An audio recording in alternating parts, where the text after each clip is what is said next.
In the heart of the African jungle, where the trees grew tall and the vines strangled the life from the underbrush, there was a village plagued by famine and disease.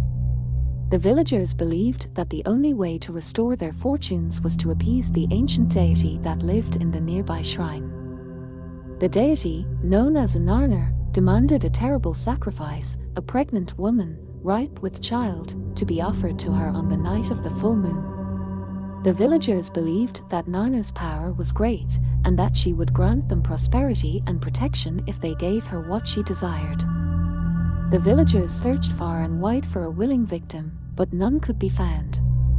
That was until they came across a young woman named Amr, who was heavy with child and living on the outskirts of the village. Amr was a stranger to the village, and the villagers saw her as the perfect sacrifice. Amr was tricked into coming to the shrine, where she was bound and gagged, ready to be sacrificed to Narnar. As the moon reached its zenith, the villagers gathered around the shrine, waiting for the ritual to begin. The air was thick with tension, and the only sound was the distant call of a night bird. But just as the priest was about to strike the final blow, Amr's baby kicked inside her womb, and she felt a surge of energy and strength. She broke free from her bonds and ran deep into the jungle, pursued by the villagers. As they chased her, the jungle grew darker and more menacing, the trees twisting and turning to block their path. Amr stumbled upon an ancient river, where she found a small canoe waiting for her. She got in and began to paddle, but as she looked back, she saw the villagers transforming into twisted, bloodthirsty creatures, their eyes glowing with an otherworldly light. Amr paddled faster, but the creatures gave chase, their canoe gaining on hers.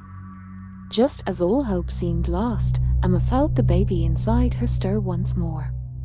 This time, it was not a kick, but a voice, whispering ancient words of power and protection. The creatures let out a blood-curdling scream as they were consumed by a blinding light, and Amr was saved. She paddled to the other side of the river, where she found a small village, hidden away from the rest of the world. The villagers took her in, and she gave birth to a child with eyes that glowed like the stars, and hair as black as the night. The child grew up to be a powerful priestess, destined to break the curse and free the village from Narnar's grasp. But the curse of the bloodthirsty shrine lived on, and the villagers were forever changed, their descendants roaming the jungle, searching for their next victim. And Amr, she knew that she would have to face Narnar once again, to put an end to the curse and restore peace to the village. Years went by, and the legend of Amr and the curse of the bloodthirsty shrine grew. People would whisper about the village, where the pregnant woman was sacrificed to the ancient deity, and how the curse still lingered, waiting to consume its next victim.